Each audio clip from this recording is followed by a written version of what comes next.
It's still 2025, so we're still reviewing factions. But ladies and gentlemen, first, welcome back to the channel. I'm Lennon. How you guys doing? And welcome back to our 2025 faction focus. Today we are looking at one of the Eastern empires, and that is Parthia. So Parthia is one of the 3 Eastern empires you can pick, which has an initial hard starting challenge. You have some pretty decent passives and some pretty decent active abilities as well. So the passives for the Eastern empires are all the same, only like the bottom ones differentiate. So we have some extra defense against agents. I don't think it's that big of a deal. But this one is great marksman plus 25% ammunition for all units, which as Parthia you do have a lot of missile units. You count on a lot of your missile units. So this one will really help you out throughout the entire campaign, so that's really good. And to combine that with your missile contingency cavalry, minus 25% recruitment cost for all cavalry units. Very handy to have that as well.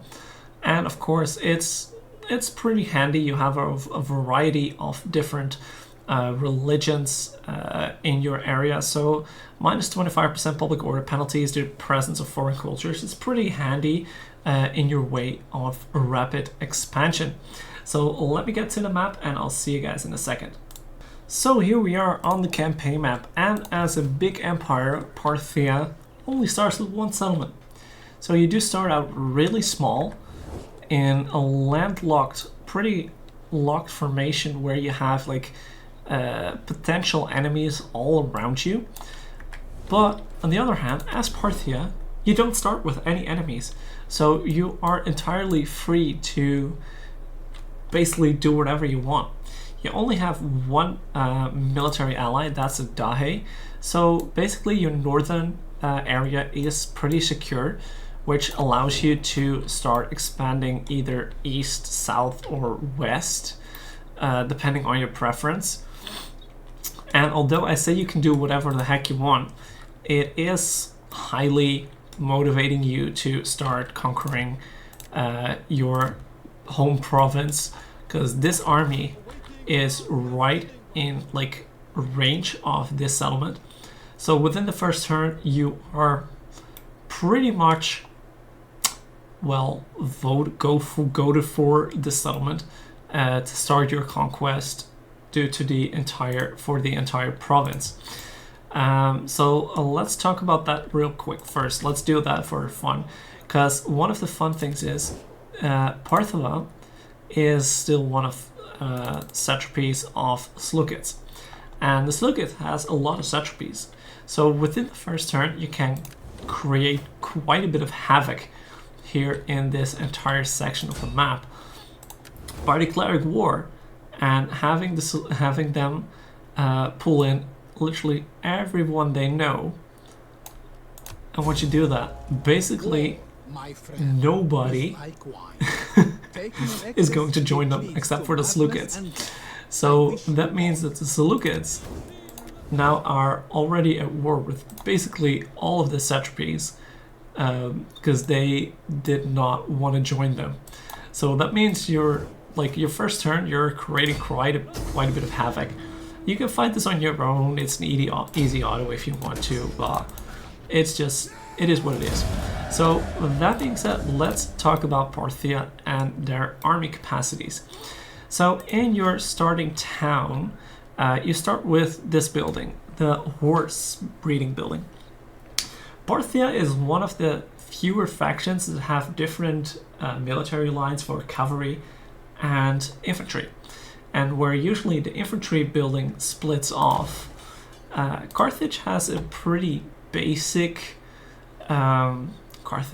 Parthia has a pretty basic line of military buildings, infantry camps, which gives you some decent units. Like the Persian hoplites are a pretty sturdy holding force, alongside with some archers, which do have 25% extra ammunition, which is great. And yeah, Parthian swordsmen are pretty okay, but it doesn't really give you that much like infantry to hold on to.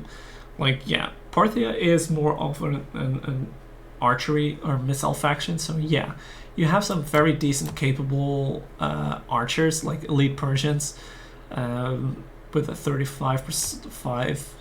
40 missile damage.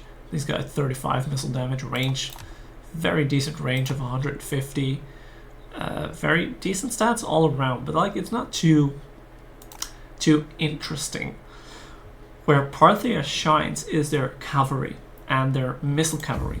So as their cavalry, you have 3 different sets of buildings.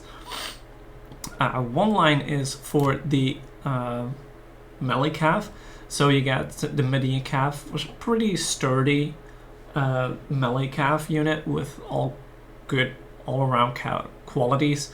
Has a bonus versus large, so good against other cav units as well. Tier 3, you get the Noble Blood cav, which is still a little bit better, still very decent cav to have all around. And you get the Cataphracts, which is one of the better shock calves in the game. Although you have to combine that with some sort of anvil to be a good hammer. So in combination with the Persian hoplites, these guys could really shine inside a battle. And as last tier 4, you get the Camel Cataphracts, which also I believe have a scare. Yeah, they scare horses beating camels. So even if charging cavalry can be very tempting due to the scare horses tactics. And you get the Royal Cataphracts, which are just basically a step up from the Eastern Cataphracts.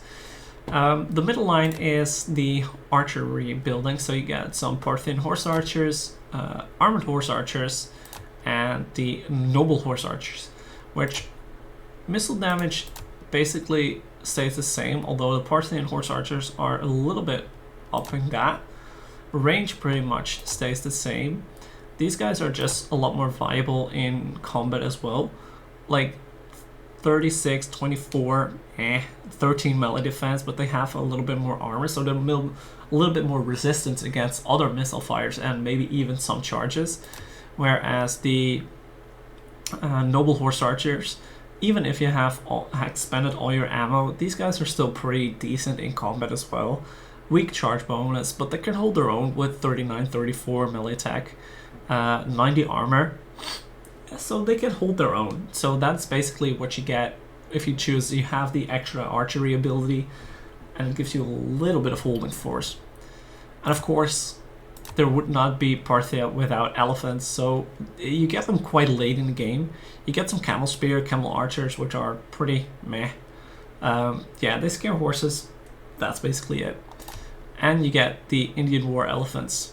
So it is a very mix and match tactic with these guys to get every building in your province. So it's kind of interesting to see. Like, you could probably get another horse building over here with the melee cav, so you can get the melee missile cav combination with that. Maybe some Persian hoplites over here. So yeah, that's basically their army abilities. Is basically a lot of missile focus, a lot of heavy cav, heavy missile cav focused. And you can see it in your starting armies as well. Like, it's basically all missile cav and a few Eastern spearmen. So challenge-wise, I do think Parthia has a pretty decent challenge level, due to the fact that there are a lot of smaller factions around here that can cause quite a bit of annoyances. So my idea would probably be take Parthia and then move east to secure your entire eastern border, and then just go west, because you are at war with the Seleucids, yes, but they're not gonna go. They're not gonna go for you. They are at war with everyone around them, so they will not bother you. So that's not an issue. So you could take out Parthia pretty quick. Take your home province, move east to secure your borders, so you're not locked in. Top is pretty much secure due to your military ally, and then you can just roam around here. So challenge-wise, I think it's a fun little challenge. For This is Total War campaign, it's probably gonna suck. at least in the first half of the game, because like you have everyone, you're surrounded by literally everyone. These settlements are pretty close by, so within 1 or 2 turns, this one can go over there, you can go over there, this one can get there, these two can get there, these two can get there, and then over here this is small stuff, that's small stuff. So there's a lot of challenging facts to a This is Total War. Bactria is pretty strong in the early game as well. So yeah, for This is Total War campaign, you have quite a challenge on your hands. So with that being said, I think we covered most of it. We covered the armies, we covered the expansion, we covered tactics, and I think for me to rate this faction, although I've never played an entire campaign as Parthia, I do think it's fun. Although my preference is not with all the missile cav and fighting against all the missile cav. So I would go for like a 6 to 6.5-ish. But that's more my personal preference as well. Like in a faction preference, this could be easily 7 to 7.5 due to its wide scale range of how to expand on your different tactics that you can use here. So do with that what you will. If I haven't missed anything, please let me know in the comments down below.